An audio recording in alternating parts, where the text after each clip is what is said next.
Retiro del mes de julio del 2026. En el nombre del Padre, del Hijo, del Espíritu Santo. Amén. Ven, Espíritu Divino, manda tu luz desde el cielo. Padre amoroso del pobre, don en tus dones espléndido, luz que penetra en las almas, fuente del mayor consuelo. Ven, dulce huésped del alma, descanso de nuestro esfuerzo. Tregua en el duro trabajo, brisan las horas de fuego. Gozo que enjuga las lágrimas y reconforta en los duelos. Entra hasta el fondo del alma, divina luz, y enriquécenos. Mira al vacío del hombre si tú le faltas por dentro. Mira al poder del pecado cuando no envías tu aliento. Riega la tierra en sequía, sana el corazón enfermo. Lava las manchas, infunde calor de vida en el hielo. Doma el espíritu indómito, guía al que tuerce el sendero. Reparte tus 7 dones según la fe de tus siervos. Por tu bondad y tu gracia dale el esfuerzo su mérito. Salva al que busca salvarse y danos tu gozo eterno. Amén. Buenos días, soy Lucía Marco, miembro de Mater Christi de la Comunidad de Valencia. El mes de julio está dedicado a la preciosísima sangre de Cristo y este es el tema que os quiero plantear. Comencemos primero viendo de dónde surge esta devoción a la preciosísima sangre de nuestro Señor Jesucristo. San Gaspar Búfalo, un sacerdote italiano del siglo XIX conocido como el apóstol de la preciosísima sangre, fue quien inició esta devoción a la preciosísima sangre de nuestro Señor Jesucristo. Cuando profundizamos en su vida y en sus escritos, encontramos por qué esta devoción se convirtió en el motor de su existencia. San Gaspar Búfalo nació en Roma en 1786, en una época de gran agitación política. Napoleón Bonaparte invadió los estados pontificios y exigió a los sacerdotes lealtad al imperio francés. San Gaspar se negó diciendo su famosa frase: non posso, non debo, non quiero. No puedo, no debo, no quiero. Esto le costó 4 años de exilio y prisión. Durante este periodo, él maduró la idea que el mundo necesitaba una profunda renovación espiritual y que la clave de esa curación estaba en el misterio de la sangre de Cristo. Al ser liberado, fundó la Congregación de la Preciosísima Sangre. Para San Gaspar, la preciosísima sangre no era solo una devoción piadosa o un rezo de protección frente al miedo. Era el núcleo de la justicia y la reconciliación social. Y meditar en la preciosísima sangre de Cristo era el camino perfecto para entender la redención, el valor infinito de las almas y la urgencia de reparar el daño causado por los pecados. Él predicaba que cada ser humano vale la sangre de Cristo y que mediante ella el ser humano podía recuperar su dignidad. Él nos habla en sus escritos de 3 pilares para profundizar en la oración. El primero habla sobre la redención y dice así: la devoción a la preciosísima sangre es el arma de los tiempos modernos. Es la llave que abre los tesoros de la misericordia divina. El segundo hace referencia al amor divino. Decía: Jesús no se conformó con darnos una gota de su sangre. Quiso derramarla toda hasta la última gota desde la cruz para demostrar que su amor no tiene límite. Y el último, la reconciliación, nos dice: al ver la cruz y la sangre derramada, entendemos que no hay pecado, por grande que sea, que supere la capacidad que tiene Dios de perdonar y volver a unir lo que el odio ha roto. Ahora nos surge una pregunta. ¿Cómo podemos contemplar este misterio de amor, dejarnos sanar por Cristo y renovar nuestra vida? En Hebreos, capítulo 9, 12, 14, se nos recuerda que Él entró de una vez por todas en el lugar santísimo, no por la sangre de los machos cabríos ni de terneros, sino por su propia sangre, habiendo obtenido su eterna redención. Esta verdad del cristianismo nos anima a que la oración y la meditación del derramamiento de la sangre de Cristo puede convertirse en un momento para confesar los pecados, agradecer por la redención y pedir fortaleza para vivir de acuerdo con la voluntad de Dios. Como dice el Salmo 51:7, lávame y seré más blanco que la nieve.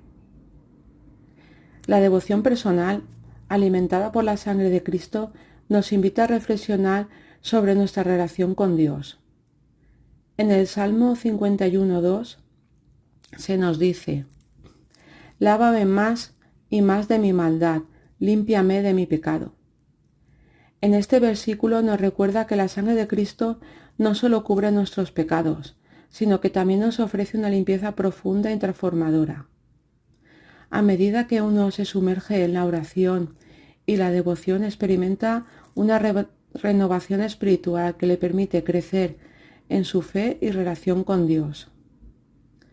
Cuando nos aproximamos a este gran misterio, nos damos cuenta que con la sangre de Jesús se puede uno llenar las manos, palparla e incluso puede uno bañarse en ella. Pero comprendamos lo que supone descubrir cuánto le costó la redención del género humano a Dios. La sangre derramada fue el precio de nuestro rescate, y el que hoy, yo por la razón que sea, aunque peque gravísimamente y cierre el camino de mi salvación, yo lo puedo recuperar precisamente por la sangre de Cristo derramada. No lo puedo recuperar por otra razón, es que no hay otra. El sacerdote me da la solución, ¿pero por qué? Porque Cristo derramó su sangre.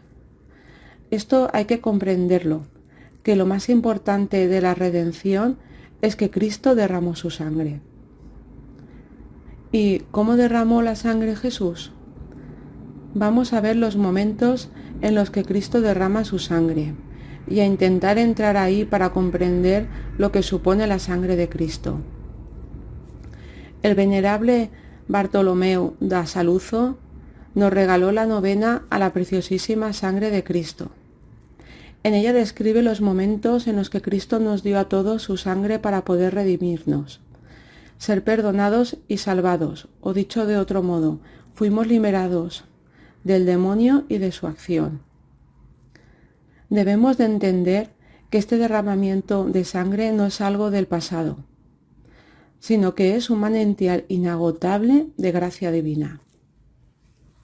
Vamos a ir meditando cada punto de la novena y recogiendo esa sangre para limpiarnos o limpiar a otra persona, incluso si esta persona está en el purgatorio. Primer punto. Te la pido, Madre Santísima, por aquella pura, inocente y bendita sangre que Jesús derramó en su circuncisión a la tierna edad de tan solo 8 días.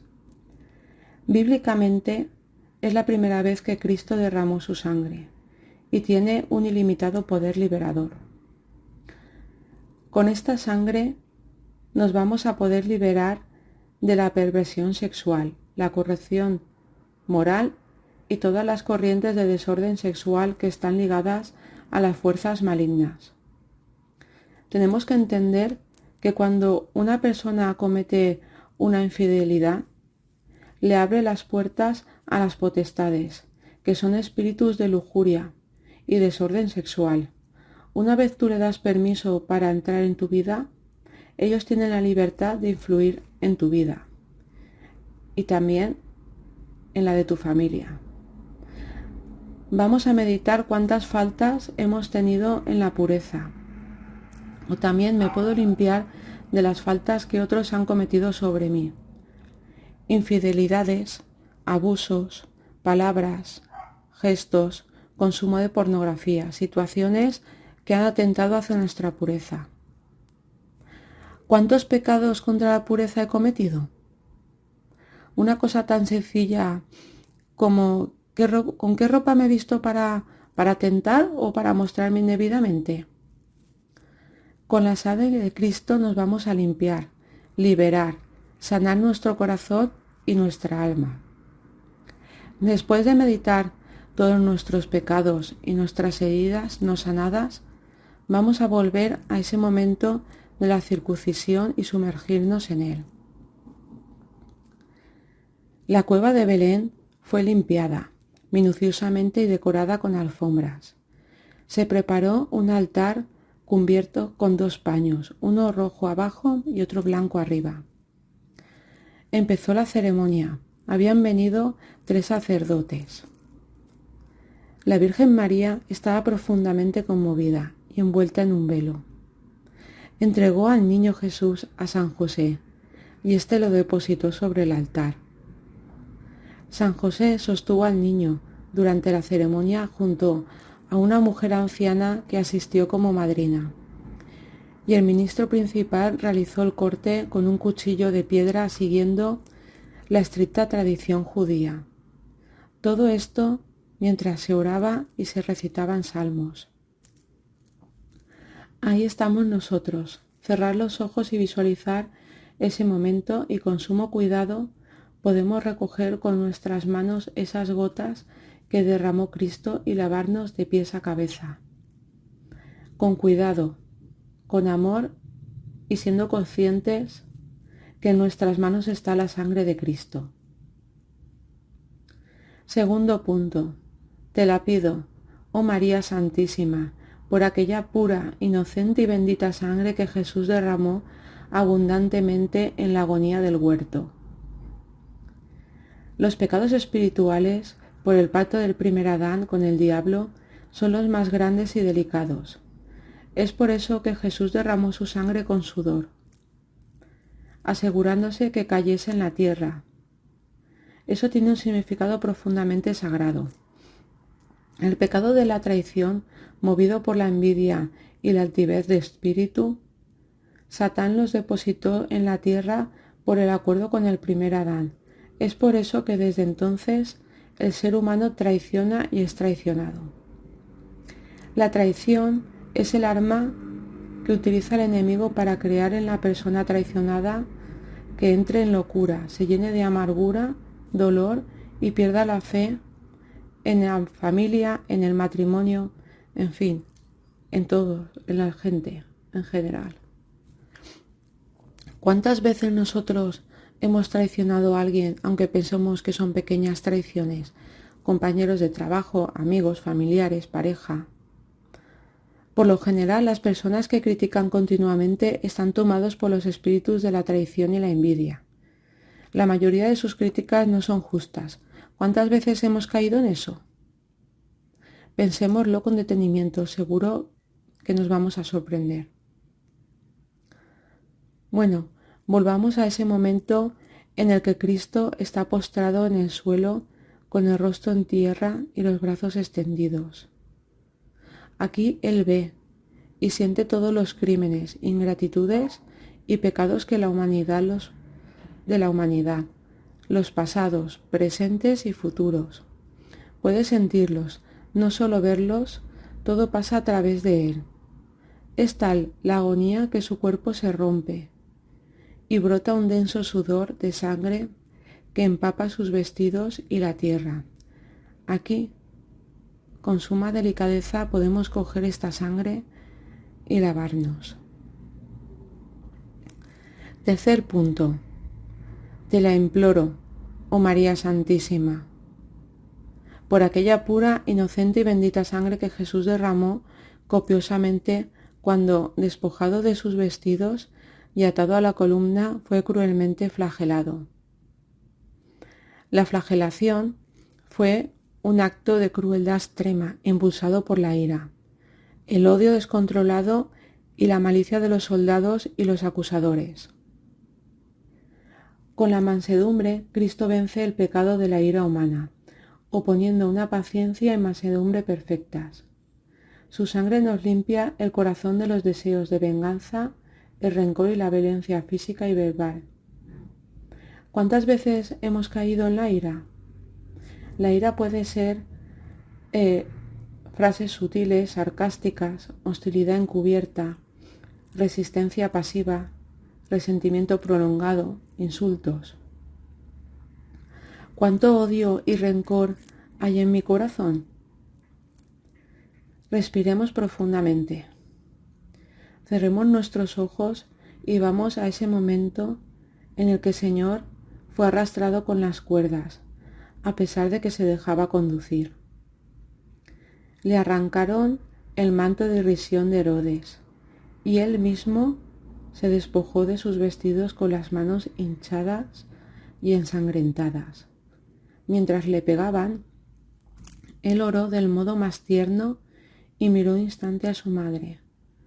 Jesús abrazó la columna, y los verdugos estiraron tanto sus brazos que sus pies apenas tocaban el suelo. Comenzaron a flagelar su cuerpo, desde la cabeza hasta los pies. Jesús se retorcía bajo los golpes. Sus gemidos dulces y claros se oían como una oración en medio del ruido de los azotes. Su cuerpo estaba cubierto de manchas negras, lívidas y coloradas, y su sangre corría por el suelo. Por todas partes se oían injurias y burlas. La sangre de Jesús salpicaba los brazos de sus verdugos, pero su rabia no se veía satisfecha. Llevaban 3/4 de hora con la flagelación, cuando Cesifón, un pariente de un ciego que curó Jesús, se precipitó sobre la columna, gritando: «Basta, no peguéis a ese inocente hasta hacerle morir». Los verdugos, sorprendidos, pararon y cortaron rápidamente las cuerdas, y Jesús cayó, sin remedio, al pie de la columna sobre un charco de sangre. Ahora arrodillémonos y cojamos esa sangre y lavémonos con calma, dejándonos curar nuestras heridas y sanar nuestro cuerpo. Cuarto punto. Te la pido, María Santísima, por aquella pura y bendita sangre que Jesús derramó de su cabeza cuando fue coronado de punzantísimas espinas. La humillación de Cristo durante la coronación de espinas representa el punto máximo del escarnio público y la degradación psicológica dentro de la pasión. No fue solo un acto de tortura física, sino una parodia deliberada de su supuesta condición de rey de los judíos. Cristo nos muestra que la verdadera realeza no proviene del dominio sobre los demás, sino de la capacidad de entregarse por ellos. Cristo, con su sangre, vence al pecado del orgullo y la soberbia mediante la humillación absoluta. ¿Cuántas veces hemos humillado al prójimo? Cuando nos han humillado, ¿cómo hemos respondido? Pensemos cuántas veces hemos mirado a los demás con desaprobación, indiferencia y superioridad. Nuestra lengua, cuántas veces con nuestras palabras hemos humillado a los demás. ¿Y el oído? ¿Cómo nos gusta que nos regalen esas palabras de esas personas que nos caen mal y no nos gustan? Y aguantamos en esas conversaciones indebidas. Recojamos toda esa sangre para romper pensamientos obsesivos, sanar nuestra mente y nuestros sentidos. Quinto punto. Te la pido, María Santísima, por aquella pura, inocente y bendita sangre que Jesús derramó llevando la cruz por el camino del Calvario, y especialmente por aquella viva sangre mezclada con las lágrimas que derramaste acompañándolo en el sacrificio supremo. La beata Ana Catalina Emmerich describe las lágrimas de la Virgen María, no solo una muestra de dolor materno, sino un reflejo de su perfecta unión espiritual con el sacrificio de su Hijo. A pesar de su inmensa agonía, en sus gestos y llanto no había desorden, descompostura ni violencia. Las lágrimas de María, nuestra Madre, durante el camino al Calvario representan el sufrimiento compartido, la redención y la compasión universal. Ella no sufre de forma aislada, sino une su sufrimiento con el de su Hijo. La Virgen nos muestra que ella no entró en la desesperación, sino que unió sus lágrimas con la sangre de Cristo. Cuando nosotros entramos en la desesperanza, nos centramos en lo que creemos que Dios no ha hecho por nosotros, o las expectativas no cumplidas, olvidando la gratitud por las bendiciones ya recibidas. La desesperanza no es un simple estado de ánimo o debilidad psicológica. Se convierte en pecado cuando decides libremente dejar de esperar la salvación, asumiendo que nuestros pecados son más grandes que el poder redentor de Dios. Ese deseo de inmediatez de la cultura del todo ya choca con todo lo que Cristo nos enseña. ¿Cómo es nuestra confianza en Dios cuando todo está en contra? ¿Cuánto hemos pecado de desesperanza con nuestras dudas, prisas y buscar nuestra felicidad en placeres mundanos? Vamos a recoger con nuestras manos esa sangre y lágrimas de nuestra Madre derramadas para limpiarnos y llenarnos de esperanza y gozo por ser hijos de Dios. Sexto punto. Te suplico, María Santísima, por aquella pura, inocente y bendita sangre que Jesús derramó cuando fue despojado de sus vestiduras, aquella misma sangre que derramó de manos y pies cuando fue fijado en la cruz con durísimos, impunzantísimos clavos. Así bendeciré mi vida, en tu nombre alzaré mis manos. Salmo 63:4. Las manos son instrumentos de propósito. Con ellas trabajamos, abrazamos, sembramos, construimos, servimos, damos y recibimos. Por ellas pasa la mayor parte de nuestras acciones diarias. Las manos son símbolo de obra, autoridad y bendición. En la cruz, cuando los clavos atravesaron las manos de Jesús, no fue un accidente de proceso de crucifixión, fue un acto profético. Con ese derramamiento de sangre, Jesús redimió nuestras acciones, nuestras obras y todo lo que nuestras manos tocan. ¿Cuántos pecados de omisión hemos tenido a lo largo de nuestra vida? Por causa de nuestra pereza, egoísmo y malas acciones, ¿cuántos pecados hemos realizado con nuestras manos?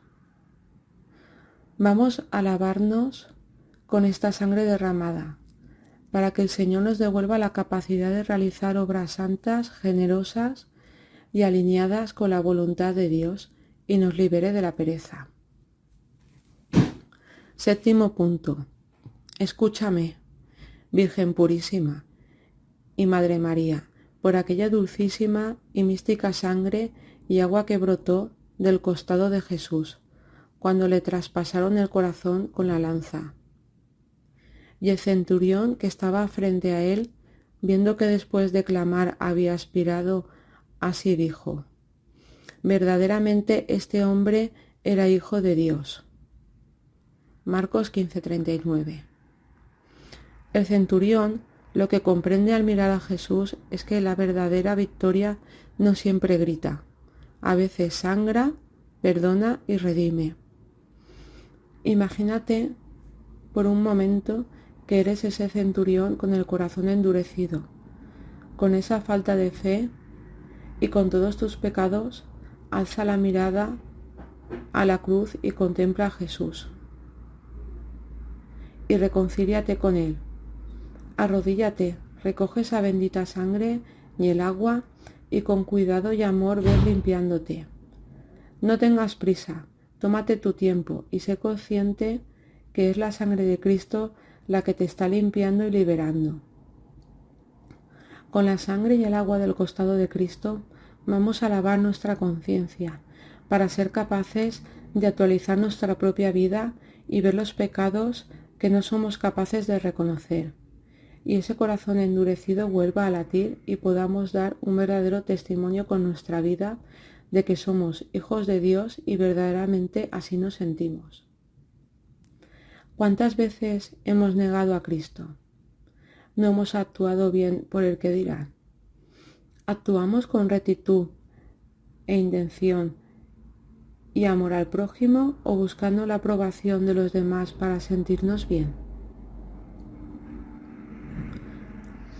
Os he dado un guión para poder hacer una meditación y que podáis lavaros con la sangre de Cristo. Sería interesante que busquéis en internet la novena completa de el venerable padre Bartolomeu da Saluzzo y la podáis hacer en caso de grave necesidad. El venerable advierte: lo primero que debéis examinar es la intención con la que la hacéis, que debe de ser la gloria de Dios y la salud de vuestra alma y la del prójimo, ayudar a las almas del purgatorio y pedir por vosotros y por los demás las cosas necesarias para el alma y para el cuerpo. Algo que nunca pensamos y no solemos hacer es rezar por la salvación de un enemigo. Esto es un acto de generosidad y de caridad. Se trata de llevar unos los pesos de los otros, como dijo Jesús: el que no carga su cruz y me sigue no es digno de mí. Mateo 10:38. Bueno, espero que este retiro os sea de utilidad. Que Dios os bendiga a todos. Amén.